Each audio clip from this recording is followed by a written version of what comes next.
Hello, my name is Dr. George Mochocki, and welcome back to Marketing One Retail Management, Marketing 106, offered by Harper College. Today we're going to be discussing Chapter 7, Identifying and Understanding Consumer.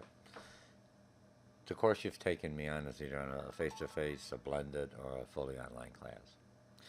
It's going to be it's a retail management class. We're learning about businesses, how to start your own business, how to maintain a business, how to work as a manager in a business. Everything with retail. The ultimate customer is our customer. To be successful, not only that you have to have the right product, the right location, the right pricing that we talked about, the right marketing campaign that we'll be discussing, you have to understand your clientele. Who are my customers? A lot of times, the business I'm in is something that I'm passionate about and I'm understanding. I'm familiar with certain aspects of how they reach me. I just make an assumption that a lot of my clients have similar likes or dislikes like myself, even though, as we find out, the customer's likes and changes change over time. So to be effective, I have to not only understand my likes or dislikes, but I have to see who my clientele are coming in. I may be in a location that they are just a little bit different than I am, or they're way out there, but I still want to reach them. I don't want to, I may adjust my own values to meet that customer base if I want to, but I have to be able to understand that customer base, that niche, is because those are the customers going to come in and buy my product. So the biggest thing of any successful, you're going to take me from management, entrepreneur, a variety of classes I teach, cash flow, everything else to finance. But if you don't know your customers, what they like, what they want to buy, what they're searching, how you should take care of them, what at a time, what are their shopping patterns, everything we're going to be talking, what's their lifestyle. Remember, you're in this area. Even if you're in online, you're going to have a certain niche. That niche is what you have to protect, focus on. That's your core business. Then you try another department, another demographic, another niche. But this is your core. Unless that other niche produces more revenue, turns around more inventory for your business, or provides more services for you, then that niche is safe. Otherwise, I will readjust. So we're going to be talking about lifestyles, attitude, different types of customers, cross shopping, global attitudes, what makes online sales, what makes people utilizing catalogs, what brings people into the store, or is it a variety? When we talk about different channels, online, in the store, or shopping through a catalog, or infomercial, direct marketing, everything we're going to be talking about, but we're talking from a business perspective. So let's go on. You read the book, very easy reading book. Good look. There's a real nice link in there about are we overcharging women more for their goods? You're probably right. Why? Because women, and we'll get into that when we go into that. All right, so let's go. I'm just going to give a quick overview. I'm going to try to keep this underneath a half an hour. And you have my concept maps, you have the author's PowerPoint, and mine is a summarization of what we discussed either in a discussion board or in a class discussion. Remember, I keep it open. I'm not here to teach you the definition and concept. That's what the book does. That's what you do on your studying. But I'm teaching you how to be able to apply it or identify these aspects of my customers to make my business successful. If I'm a manager running a business or a department, I know how do I find out about that customer and how do I adjust my product line to it. So what makes the real shopper, and I'm going to make this a little bit bigger for our viewing audience and also for myself. Okay, I'll do it 150. 200 maybe, 200 is good enough. Because some people like looking off the smartphone. Okay, so what do you got? What makes retail shoppers tick? Okay, so demographic, lifestyle, needs, desires, shopping attitudes, behavior, retailer actions that influence the shopping environment.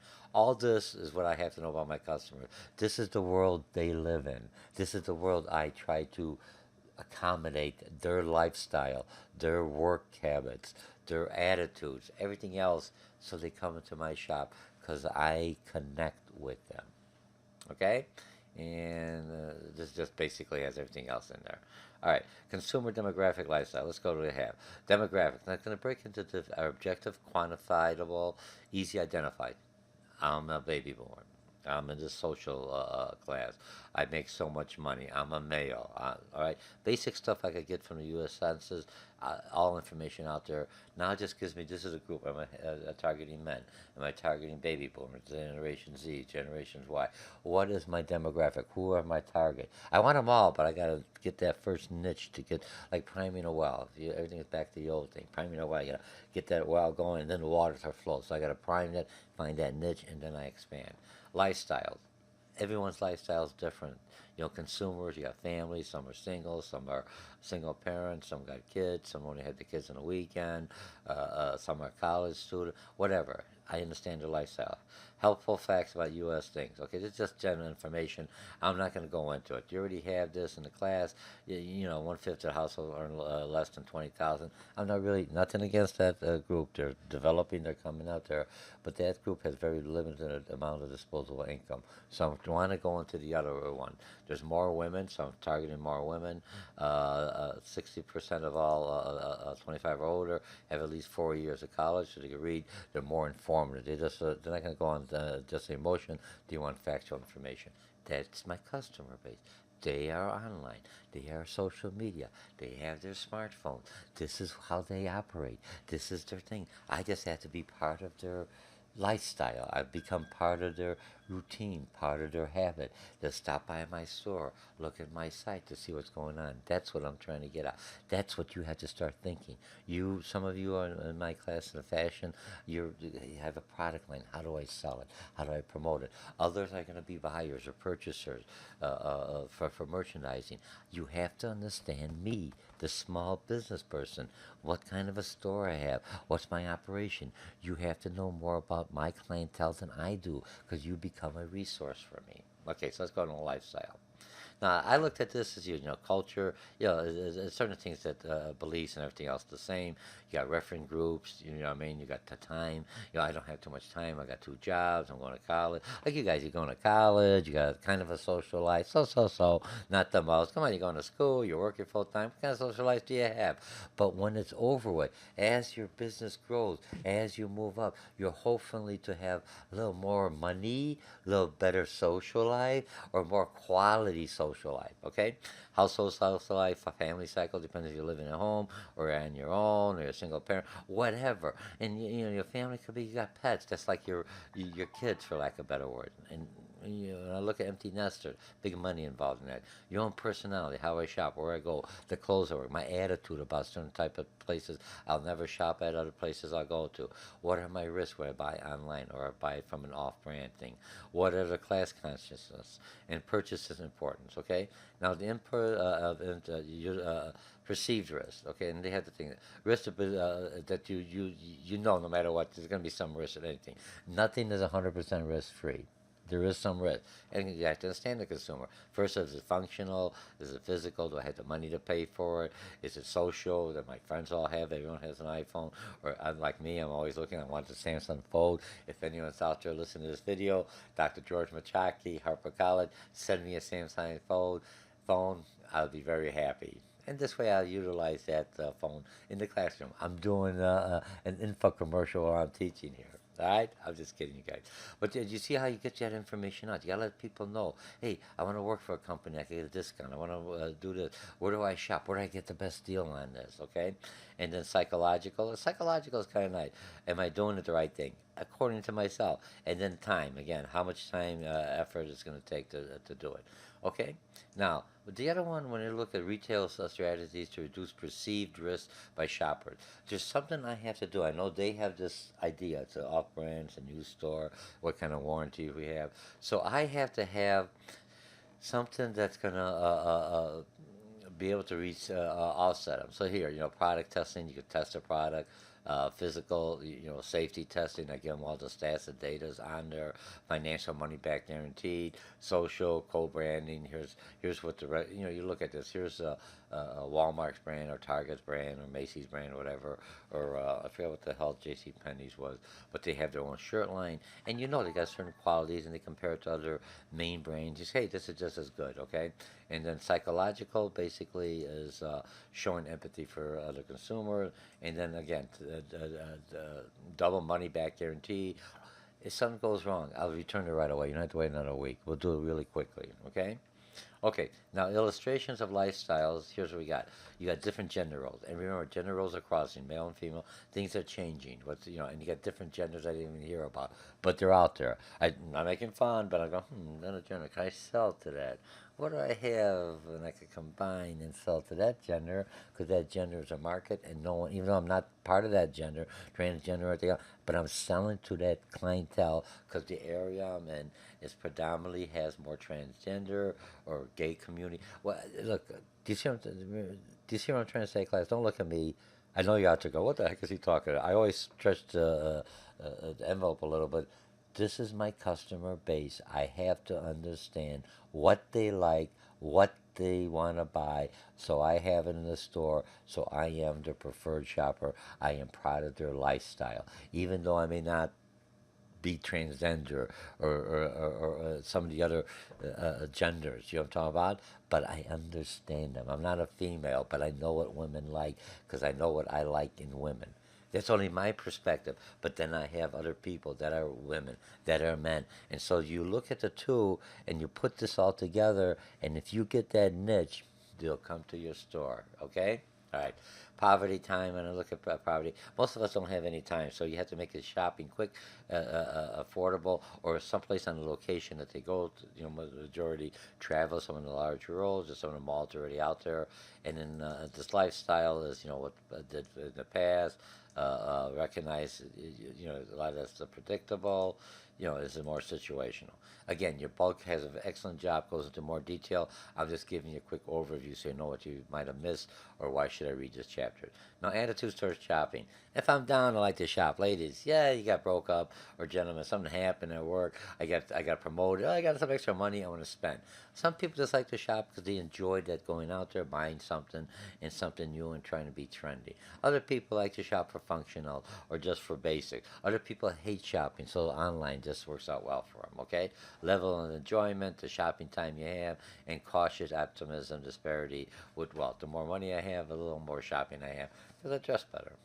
Okay, three special markets of a segment. Okay, you got in-home shoppers, and we'll have all that. Convenience ordering, right? Shopping's often discretionary, not necessary. Look, when I'm in home shop, I go to the store. I just, I'll do it here. Oh, I already know. Why should I travel all over? And I already went to two stores and I can't find. I just go online, find it, and maybe there's a store closer in the shop, or I just order and they have it to me the next day. Do you like in-store shopping? I have low opinions of local shopping. Maybe there's nothing around me that work. And then I got the regular catalog shoppers that just like in catalogs. I always look at the catalog, get the best deal. My wife's like that. Okay, then I've got online mobile. Do you like using the web? Convenience important. Kind of close to these in-shop shoppers. Remember, different channels. They still go to the stores. They just do this when I got the time or I'm bored. I can't sleep. Let's see what's online. Another way of shopping. Okay, general information. Web shoppers. Remember but some only shop online. Okay, and then I got out shoppers. Those are the ones that actually go to the stores. Those are okay because for remember you got two markets. You got a store. I got a brick and mortar, regular store. This is my office. Then I got a virtual reality e-commerce where I have things you could see. They could see sizes, everything else. I have everything on there, pictures and everything else, or short YouTubes, how you wear it, how somebody looks at it, some documentaries, all backing up for that. They could either come to my store or buy it online. If it doesn't fit, come in and exchange it back in the store. As long as I get them into the store, say, hey man, the store's real close. I might just shop in here, and I could touch and feel for those individuals. Other ones, I could see it here, order it online when I got the money. Okay? Right. Now, shopper segments. Now, you have basically, when you look at shoppers, shifting feelings about retailing. Retailing goes through, it modifies, and it flexible and changes to what the customers are respecting. If I want something in the lower end area, they just want the best goods. They don't care about the look. They want the best price. That's what I give them. If I'm in a little higher end area, they want not only the good goods, they want to have their coffee, their latte. They want to watch a little video. They want a little social activity. They want to look around. They get their hair done while they're there. All that is my lifestyle, that my store is in an area that makes it part of their routine while they're there. I'll get an ice cream cone. I go get my hair, I'll get my ice cream cone. I'm already there at the store. I shop around and get myself a new shirt to go with my hairstyle or my fingernail, whatever. What's your business? Where's it located at? Are you in their lifestyle, their realm, their environment that they daily are active in, and you're because you understand them, and your stores in that prime location.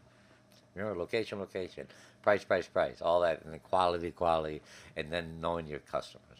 Okay, all right. Now, attitude towards private brand. Some of these private brands. Oh, look, in the class majority, I got in merchandising, or you're in the fashion program, or you're just going to open up a store and this is a marketing class. Doesn't make a difference. But I'm just going to go to the fashion. You're coming up with a new idea. You're coming up with new jewelry. You're coming up with a new clothesline. How do I sell it? How do I get into the logistics? You know what I mean? That basically your private label. Never heard of you. George's clothing line, GAM clothing line. What the heck is GAM clothing? Never heard of them. You have to develop that, and you could develop that in your store by having the brand labels so people get into the store as a hook. Once they're in there, you got a whole line. These are all done by Harper College students in the fashion department. These are all handmade, one of a kind. Here, we have the name of the designer or the creator of that clothing line, the seamstress, and then here is her number or his number. You could contact them and say, here's this model. I like it in whatever size. All right? And I think someplace in here they talked about that women paying more. I think it's in the gender that you indirectly pay more than men in clothing. Right? Now, okay, now when it's like this shirt could be for a man or a woman. You know, it depends on the button. But let's say it didn't make a difference. It was a one piece.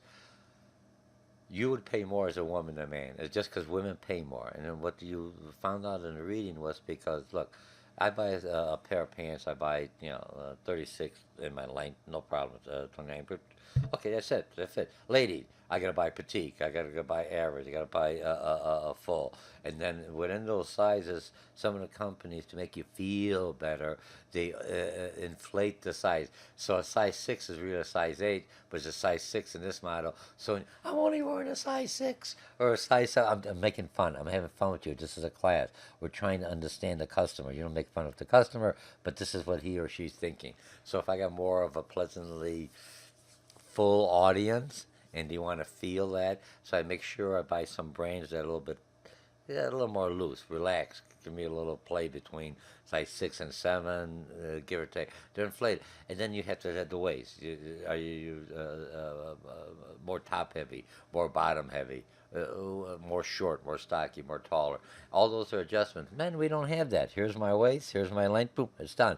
I could keep it more standardized product. Women, I have to change. I'm Asian. I'm African American.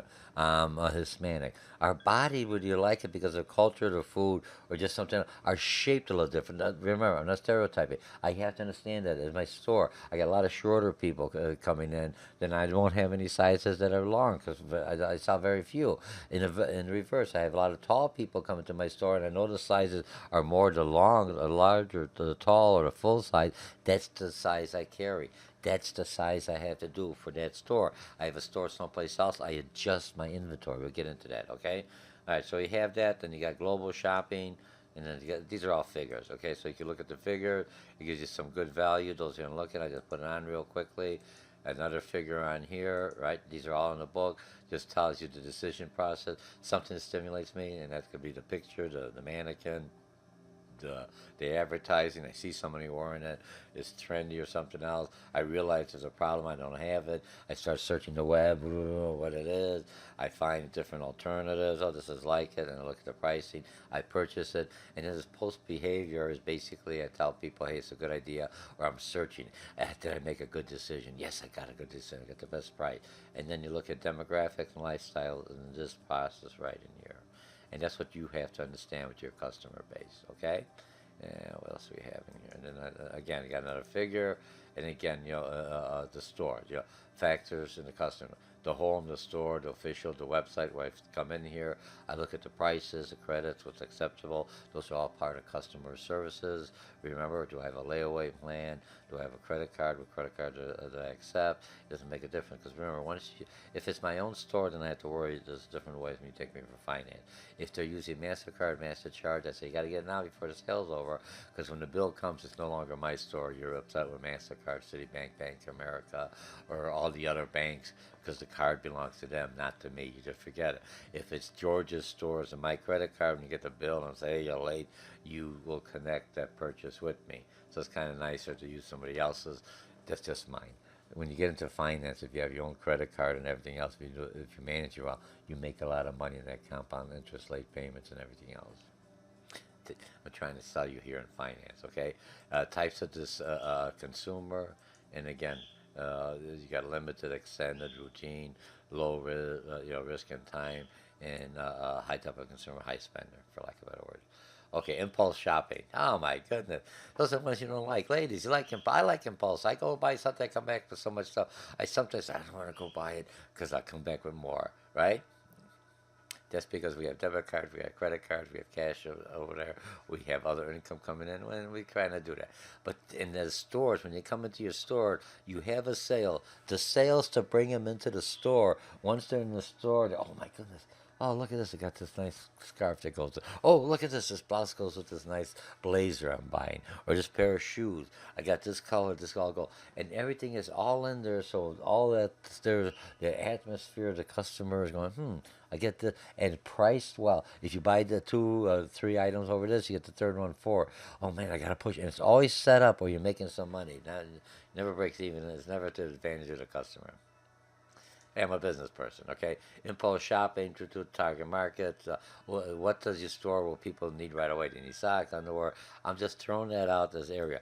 You have to know your customer. You know their lifestyle. You know what they need. If there's something trendy. So you got all this, they also, this is the next thing that goes in with this style. Or this is a one of a kind. Now here's her friend that does the shoes of a one of a kind. And she can match this or he can match this to you. Oh, we have a photographer over here. Oh, we have someone that could sell the product line for you. We've got new products. I know you've got your brand, and here's some off-brand. New creators that haven't started yet. I got about 5 more minutes, okay? And then you got mass marketing. You just shoot it out to everyone. You hit it. Concentrate marketing is basically where you're looking at find that niche and make your different markets for different customer. What stands out? Your clothing line, your product mix over your competitors. What makes me different over my competitor? What makes me a better instructor than some of the other instructors? Planting the seeds there. All right, class. So that's it. So we have everything on here. I think I have everything. Let me just bring this back down. Expand to the first level. And then view at 100% so we can all see it now. And this is chapter 7. Easy reading. Good. And like I always want to stress, don't look at this as homework. Because I'm sure you got homework, everything else. Even if you're owning a business, when I do consulting, it's homework. I give them things to do. Your business, how to make successful. This is going to be your livelihood. Just like you learn how to create stuff, now use that creativity, how to get customers to come in. And don't, you're starting how you think customers are is only a starting point. You have to go out with a majority of people. You may have some similarity, but a lot of the other lifestyles completely different than the customer base that you're engulfed in because of your environment. Your stores here may be different than you, so you have to make the adjustments and find that in between for your store that you get them in to satisfy that market, still satisfy your own love for the product and your business, and how do I sell it and convince another market to try this or expand and be flexible, and still, the bottom line, make some money. I'm a business class retail. You're not opening up a business. You get your name. As your business grows, all you have to do is start coming in, collecting the money, and have other people working for you, or you franchise out, or you become a corporation, or you have a brand name, and you have other people working for you, coming up with design, but now you've got your name, the GAM label, or whatever. All right? Okay, let's see what we have in here. I have exactly 24 minutes. We're good. Okay, so again, we'll start chapter 8 after this. This is a quick overview. Read the book, do the homework, ask the question discussions. Good luck on this test. And remember, you open up a business, utilize some of this, how I could utilize this, or at least have an understanding when I look at my competitors, or if I open my own business online or e-commerce. You have to have both. Goodbye. And this is Classes Marketing 106, Retail Merchandising, Chapter 7, Identify Customer Behavior. There's another course that I teach and Harper also has, is Consumer Behavior. It's a little different. It's not like the protection about what to look out for, but how me as a business start breaking down those groups. Remember, this class here is just one chapter. There's a whole course that will help you identify a consumer likes or dislikes and how to do the research and get that information and build up that database. Okay, so look me up or look up on instructors that teach this class at Harper College, and I'll see you in the discussion board in the classroom. Bye.